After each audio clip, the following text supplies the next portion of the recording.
Well, good morning and good afternoon, Drawing and Painting 1. This is Miss Davis here, and I have heard that you guys have been doing some amazing things with that surrealism project, and I'm hoping that you're getting ready, you're getting to know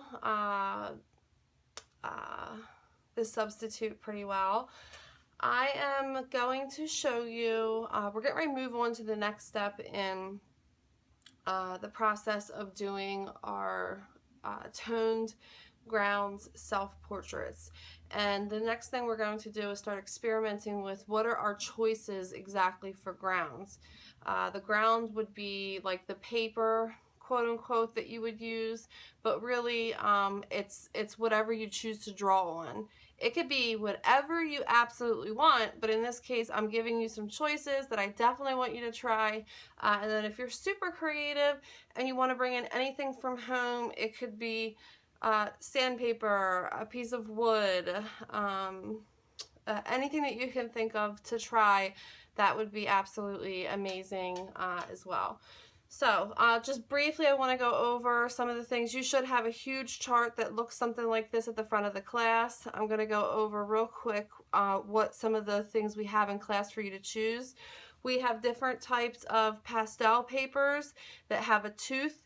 Pastel papers just means that it's kind of like a colored paper with a little bit of tooth, in which pastels, chalk pastels, such as these, are really easy to adhere to because of the tooth or the bumps of the paper. So it's kind of like bumpy paper.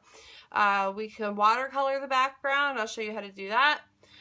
We can use different types of maps or newspaper. If you have a book that you're willing to donate or use, you can tear the pages out of that and we can kind of glue that together for the final, like a copy of like your favorite book, something that means something to you.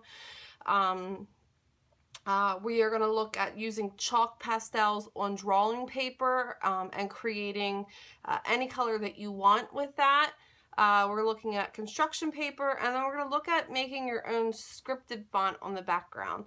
The last one is organic stains, coffee, and tea. We are not going to do that while the substitute is there, but if you're interested in doing that, I suggest that you bring in some kind of different kind of herbal teas, because as they dry they tend to oxidize different colors, and it's kind of like a surprise depending on what you really want to do. So what you tend to use. So the first thing that I want to talk to you about is your choices for pastel paper. Now, let me bring this back over here because I realize that I don't have all the colors. So we do have this really amazing burgundy color that has worked very, very well in the past. It's kind of like a really deep plum color. We have this lilac color that you see right here that works really well. We have this green, the tan. We have a slate blue that works pretty well. And then we have the gray, if you're not willing to really take risks, and you should have worked on this with and have some experience as to what this looks like. But if we just look at the difference between the blue and, for instance, the purple, we can see that there's a huge value difference. So really, where the color of the ground kind of fits in on the value scale will change. So if you use a really light purple, then you're going to tend to have to use more black charcoal in order to get more. You're going to have a range of darker values and slightly less lighter values, because the purple accounts for a lot of those lighter values. But if you use something like the slate blue that sits a little bit on the darker end, you're going to use a little bit more whites in order to create or make up the difference for the darker value of the blue. So we do have this pastel paper. It is slightly bumpy. It has a tooth to it. You use it as is. You do not put a different color pastel on top of it. You just simply use the black and white charcoal on top of the pastel. I'm going to try and make this as quick as possible. The next thing that we have is watercolor. And we have a couple of different, there's two different ways, two different types of watercolor that we use. We have tubes of watercolor in which we have any color that you can think of. They're back there. And you in the class are these round watercolor palettes. Only watercolors and inks are to be used in this, and they're washed out immediately. We have Reeves. This is called ultramarine, and then this is called crimson. You only need a tiny pea-sized amount of any color in the watercolor tubes in order to get a lot of color, because you water this down. It's supposed to be a little bit more transparent than regular paint. We also have Bombay inks, which can be rather expensive, but we have a lot of different colors of those. And so you're more than welcome to kind of in a palette mix these. So over here I have the blue, and I also have a green, which look rather dark, but you'll see what they look like when we lighten them up. So there are choices for the different types of watercolor that we have. Both of those, you only need a little tiny bit in order to make a lot. And then I want to talk to you about how you're going to be using the watercolor. And we're going to be getting into a big watercolor lesson, but essentially you can use watercolors for this project in two ways. We can do a very nice solid wash, and then the saturation of it kind of can vary, or we can do it slightly drippy. So I'm going to do a demo real quick, and I think I am going to go ahead and use the blue from the Higgins Indian ink. And what you can do is just put regular water over top of your paper, and then you're going to take, while it's still wet, you're going to take your ink or your watercolor, and you're going to do a nice even solid coat all the way down. Now you can see that the value is really the same all the way across. How saturated could really kind of depend on how much you use. So I would say that this is pretty saturated. There's not a whole lot of water used in this example.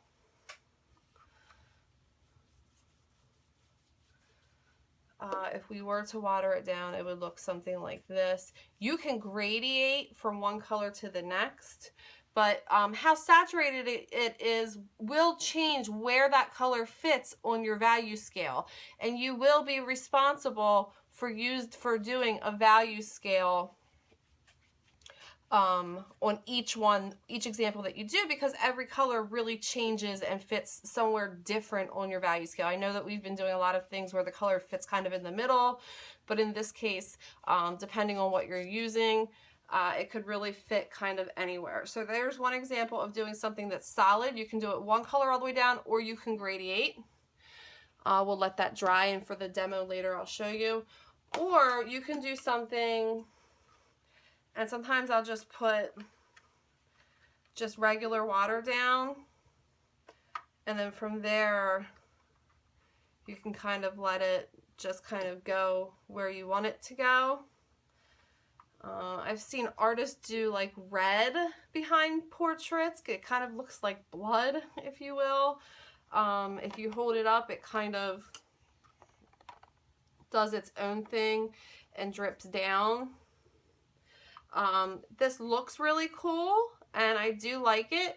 The only downfall to this is because you have so many varying values, the amount of black and white charcoal that you use in different areas could vary greatly. So you could do something like this, but you just really want to practice, because obviously in the areas that are really white, if they're going to be dark, you're going to have to use a lot more black charcoal than you would if you had to do something up here, if that makes sense. So the watercolor, there's two different ways. Remember, there's solid and then there's drippy, and how you choose to do that. You could even do one of each if you want, is going to be totally up to you. The next thing I want to talk to you about is the use of the maps. Now, I'm going to pick up some more maps tomorrow. Basically, I get these huge maps. They're kind of like maps of different states and stuff around here in the tri-state area. If you have a map that you use of like you've gone on vacation and you've gone to different places, then you're more than welcome to cut up and use that map.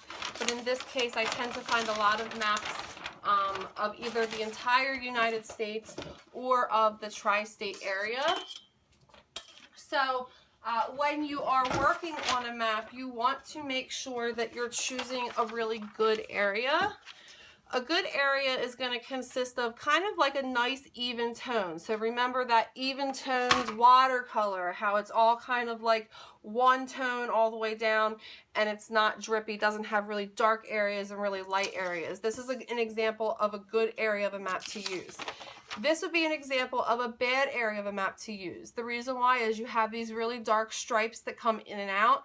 If you go to do your face right here, you're going to have Cincinnati, Ohio kind of running right through your face, and then you're not going to be able to really cover that up. So it's really important that you choose a good area if you choose to do a map for your final. And I do have an example of at least one student that did a beautiful portrait on a map that I could show you.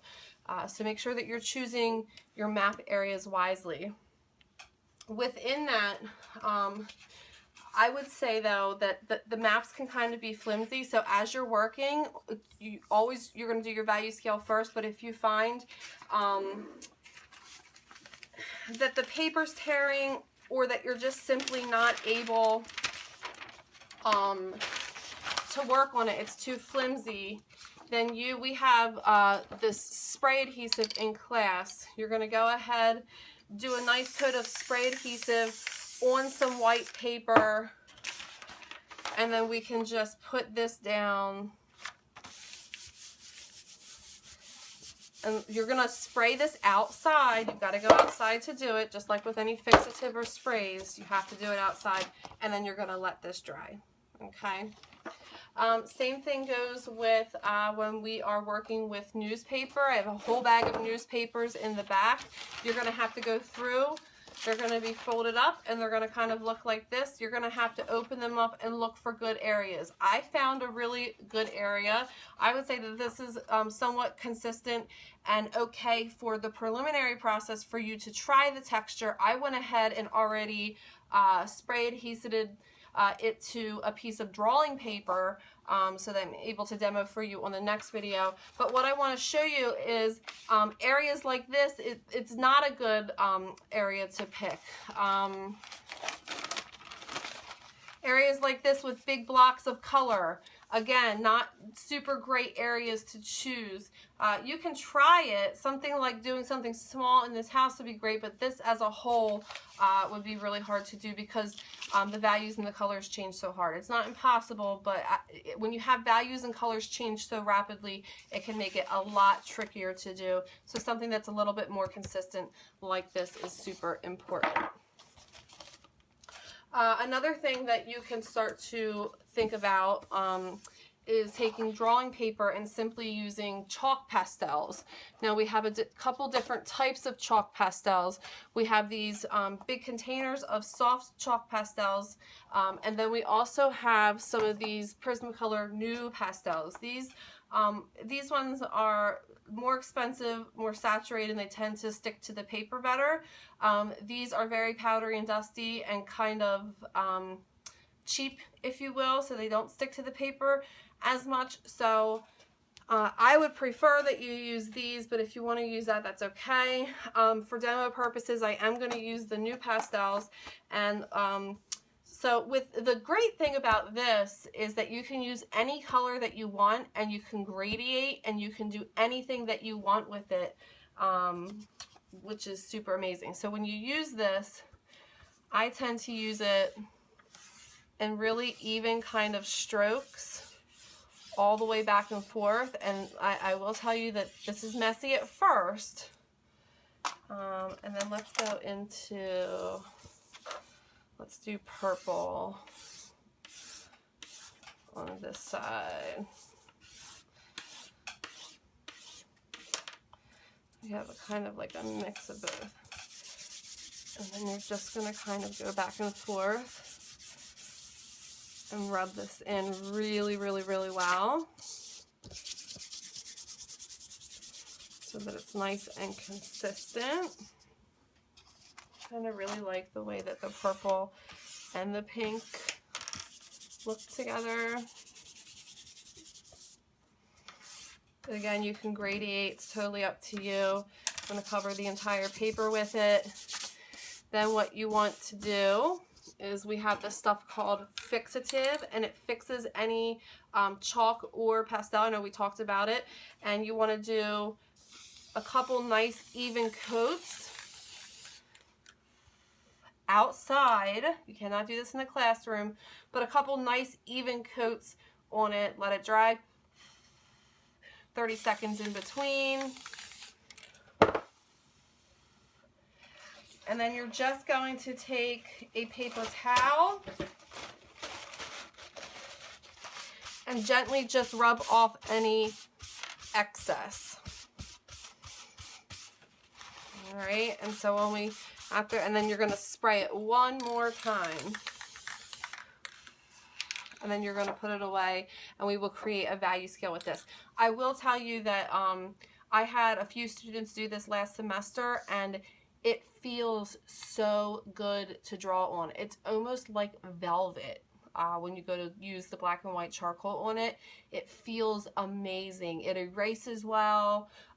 So I think this is probably, out of experimenting with all of them, this is one of my favorite ones to do. So I definitely want you to try this. We also have a number of different kinds of construction papers. And let's see.